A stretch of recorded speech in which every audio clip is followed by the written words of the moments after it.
जय श्री कृष्ण दोस्तों। आज की हमारी कहानी है भगवान को खुश करने का रहस्य।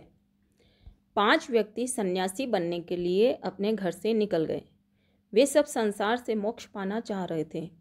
उन्होंने विचार किया कि यदि वे सन्यास ग्रहण कर लेंगे तो उन्हें इस संसार से मुक्ति मिल जाएगी।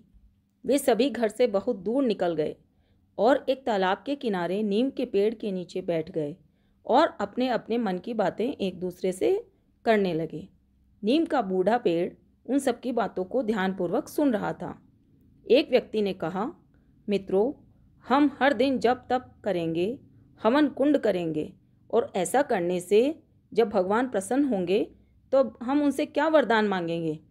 दूसरा व्यक्ति बोला, मित्रों, जब भगवान प्रसन्न हो जाएंगे तो हम उनसे बल मांगेंगे, क्योंकि यदि हमारे पास बल अधिक होगा तो हम बिना भोजन किए भी अधिक समय तक और भी अपनी इच्छाओं की पूर्ति के लिए तप कर पाएंगे। तीसरे ने कहा, हमें उनसे बुद्धि मांगनी चाहिए ताकि हम कभी भी इस संसार में किसी के धोखे में न आए और न कोई हमें ठग पाए। चौथा बोल पड़ा, नहीं, हम तो आत्म शांति ही मांगेंगे ताकि हम शांतिपूर्वक इस ईश्वर का ध्यान कर पाएंगे जिससे वो हमें इस संसार से मुक्ति दे दे। पांचवा चुप कैसे रह सकता था, इसलिए उसने कहा, अरे मूर्खों, तुम सब चुप हो जाओ। हमें तो भगवान से सीधा स्वर्ग का अधिकार मांग लेना चाहिए ताकि हमें इस संसार से मुक्ति तो मिले और साथ ही हम स्वर्ग पर भी अपना आधिपत्य जमा सकें तथा स्वर्ग में ही हमें सब चीज़ें एक साथ ही मिल जाएंगी। वह नीम का पेड़ जोर जोर से ठहाके लगाकर हंसने लगा और बोल पड़ा, कितने मूर्ख हो तुम सब, मेरी बात ध्यान से सुनो। तुमसे न तो तप होगा और न तुमको कोई वरदान मिलेगा।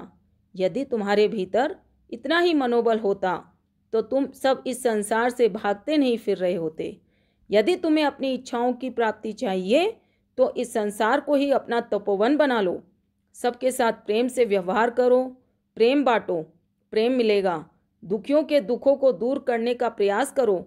दूसरों की सेवा में, प्राणी मात्र की आराधना में लगे रहो।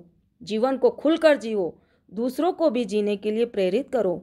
कई लोग आज अपने जीवन की परेशानियों से तंग आकर आत्महत्या कर रहे हैं। तुम उन सबका हौसला बनो।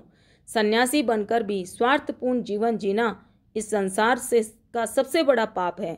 इसलिए अपने जीवन को इसी संसार के लोगों के लिए, अपने परिवार के लिए समर्पित कर दो। फिर देखना, जब तुम सब ऐसा करोगे तो वो ऊपर वाला भी तुम्हारी सबकी सारी इच्छाएं पूरी करेंगे और सबसे ज़्यादा प्रसन्न होंगे। 5 आदमी बूढ़े नीम की बात समझ गए और उन्होंने ठान लिया कि सन्यासी होने से अच्छा है कि हम समाज में रहकर ही लोगों की सेवा करें। भगवान को खुश करने का सबसे बड़ा रहस्य यही है। जय श्री कृष्ण।